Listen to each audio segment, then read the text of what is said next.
Bonjour, c'est Jules Lavie pour Code Source, le podcast d'actualité du Parisien. Vous avez peut-être lu dans le Parisien le 9 mai l'histoire d'Emma, une femme transgenre de 61 ans qui a ouvert à Paris en août dernier un restaurant, un établissement qu'elle souhaite accueillant pour tout le monde. À l'occasion de la journée mondiale contre l'homophobie, la transphobie et la biphobie le 17 mai, on a eu envie chez Code Source de prendre le temps d'écouter Emma pour qu'elle nous raconte elle-même son parcours personnel et professionnel. Elle témoigne aujourd'hui au micro de Claudia Prolongeau.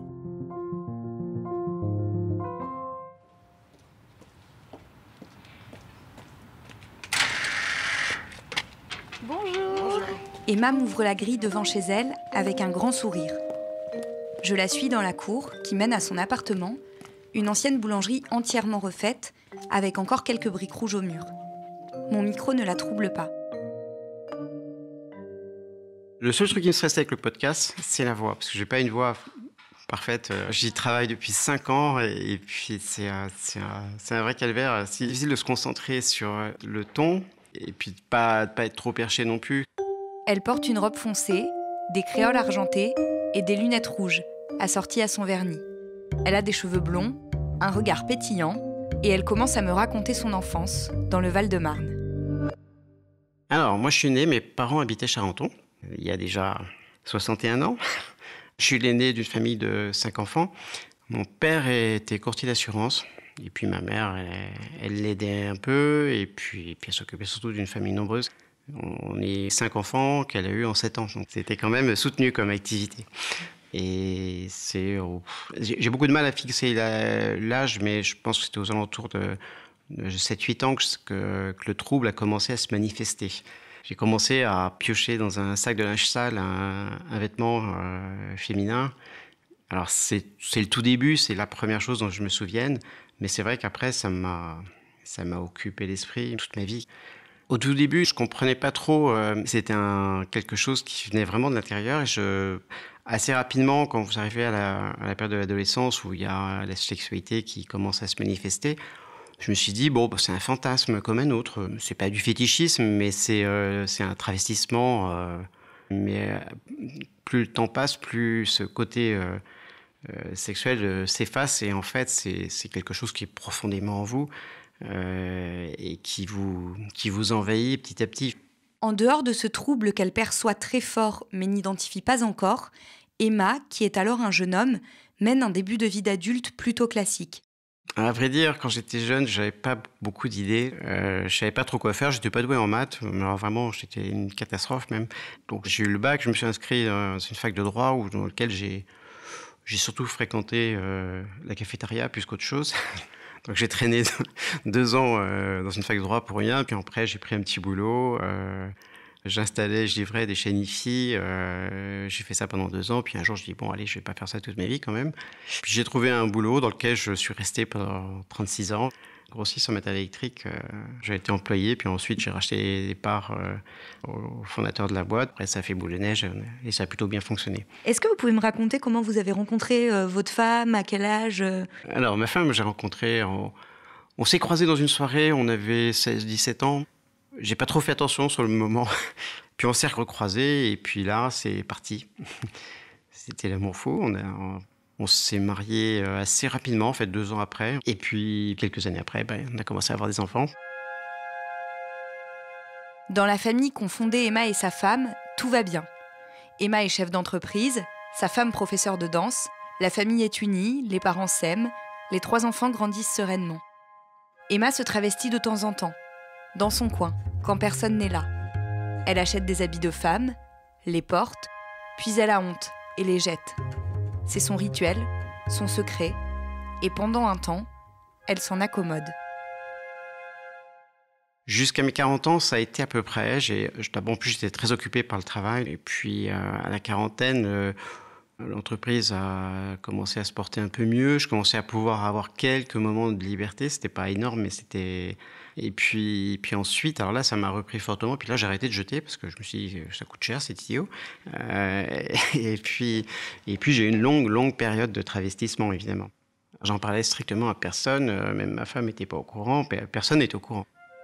Pendant toutes ces années, Emma cache dans des locaux de son entreprise tous les vêtements et les accessoires féminins qu'elle accumule. Dès que sa femme part avec leurs enfants pour les vacances scolaires, elle ramène tout à la maison et s'autorise à être elle-même. Donc là, j'en profitais évidemment pour me changer. Je dormais pas beaucoup, mais... Et puis je rangeais tout en panique, je remettais tout à sa place, je refaisais l'aller-retour au boulot pour replanquer les affaires. Enfin, c'est quand même une vie complètement dingue. Je trouve que j'aime bien insister sur cette partie de la vie parce que souvent les trans n'aiment pas trop en parler parce que d'abord c'est pas un très bon souvenir, alors que moi je suis plutôt, je préfère parler du passé, je préfère dire qui j'étais. C'est important pour moi. Voilà. Oui, j'ai pas eu une vie de femme jusqu'à maintenant, j'ai eu une vie d'homme, pas complètement satisfaisante, mais pas malheureux non plus. Au début des années 2000, grâce à l'accès à Internet, Emma réalise que d'autres aussi semblent mener une double vie. À peu près à ce moment-là, et profitant toujours de l'absence de sa famille, elle commence à sortir dehors, avec ses vêtements de femme, son maquillage et ses bijoux. D'abord dans la rue, la nuit, juste quelques minutes, juste pour voir. Puis un peu plus loin, puis le jour. Je me mettais des challenges, il fallait qu'à chaque fois j'aille un tout petit peu plus loin. Souvent j'y arrivais pas. J'étais vraiment prise par la peur, la peur qu'on me calcule, qu'on sache qui j'étais vraiment. Et c'est arrivé qu'il y ait des sorties avortées, je sors, quelqu'un me regarde de travers et hop, je rentre immédiatement. J'osais pas me mettre les pieds dans un magasin, j'osais pas. J'étais muette comme une carpe, j'osais pas parler, j'osais pas m'exprimer. C'est très frustrant en fait. On a passé 2 heures dehors et puis on revient, puis on se démaquille et on reprend l'apparence masculine. Et puis ça, ce moment-là est particulièrement frustrant. On se dit, mais pourquoi j'ai pas le droit d'exister en étant moi-même? On se pose des questions pendant des années, savoir, me dire qu'est-ce qui te ferait le plus plaisir dans la vie? Qu'est-ce qui te rendrait qu'est-ce qui t'amènerait le plus de bonheur? En fait, c'était d'être moi-même, c'était d'être une femme. Voilà. En 2005, alors que le rituel d'Emma est bien rodé, elle fait une erreur et sa femme s'en aperçoit. Elle revenait de vacances, donc j'avais tout rangé, sauf un produit. J'avais oublié un flacon démaquillant dans la salle de bain qui n'était pas du tout de la marque qu'elle utilise. Et donc là, le soir, elle me dit c'est à qui ce flacon démaquillant? Elle pensait que j'avais une maîtresse qui était venue, qui avait oublié. Puis là, je lui ai dit non, c'est à moi. Et là, j'ai déballé mon histoire. Elle était surprise, elle m'a plutôt bien accueilli. Et curieusement, je ne sais pas pourquoi, je n'ai pas su lui faire confiance à ce moment-là. On s'est renfermé dans un silence après pendant 3-4 ans à peu près. Et puis à un moment, je lui ai dit non, c'est idiot quand même, elle sait quelque chose de moi. Elle tolérait en fait ces travestissements occasionnels qu'elle ne voyait pas, parce que même au départ, elle ne voulait même pas avoir de photos de moi. Et puis j'ai un petit peu forcé quand même pour qu'elle accepte. Puis un jour, elle a fini par accepter au moins déjà de voir mes photos. Et puis un jour, elle m'a dit, viens, on sort ensemble, je sais plus, on était en Belgique ou à Amsterdam. Elle voulait que ce soit à l'étranger, dans un endroit neutre, où a priori, on risquait pas de croiser quelqu'un qu'on connaissait. Bon, c'était pas très souvent, c'était aller 2-3 fois par an, un grand maximum. Mais ça m'a aidé aussi à mieux m'accepter également. En 2009, Emma décide de passer une étape en s'offrant une épilation définitive des jambes. Cela lui fait plaisir, d'autant que personne ne le remarquera. Pour autant, à ce moment-là, il n'est pas question pour elle de transition. Elle n'imagine pas que par la suite, elle pourra aller plus loin, et ce n'est pas par ce terme qu'elle définit ce qu'elle est en train de vivre. Moi, je ne me rendais pas compte dans quelle direction j'allais, en fait. Donc, j'ai commencé à toucher, en fait, à mon corps. Alors, l'épilation, c'est pas trop méchant, parce qu'on commence par les jambes, le corps, c'est des choses qui ne se voient pas tous les jours.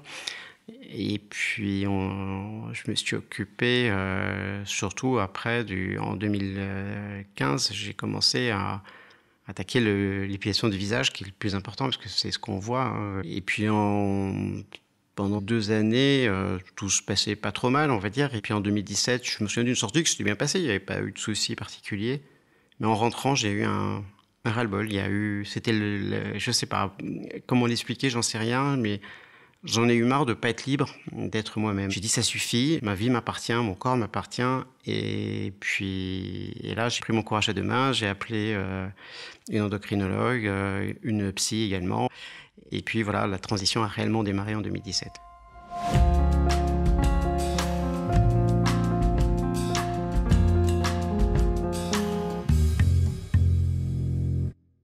Emma en parle à sa femme et elle entame son traitement hormonal en juin 2017. Les bouleversements ne sont pas immédiats, ce qui lui laisse encore un peu de temps avant de l'annoncer au reste de son entourage. Mais début 2018, elle doit se lancer. Sur la totalité des gens à qui je devais faire l'annonce, je vais avoir au moins une centaine de personnes. Enfin, c'est lourd. En fait, on est prête à tout. Qu'on soit trans, homme ou femme, ça ne change rien. On est prêt à tout perdre, et c'est pas que ça nous fasse plaisir, mais on est prêt à tout perdre pour vivre enfin pleinement. Et ça, c'est vrai que c'est quelque chose que les gens comprennent pas. Moi, j'ai attendu 60 ans pour vivre ma vie, donc je pense pas que je sois égoïste.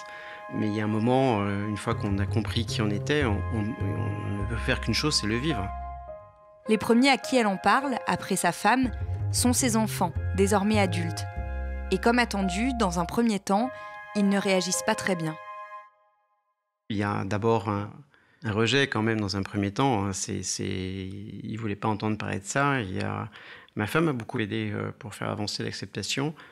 Puis j'y étais progressivement, c'est-à-dire que je me suis montré petit à petit. D'abord, j'ai fait ça dans une période où j'étais encore dans une période entre deux, où je partais travailler, c'était monsieur qui partait travailler. Et puis le week-end, pendant les vacances, je profitais quand même de ces moments de liberté pour être moi-même.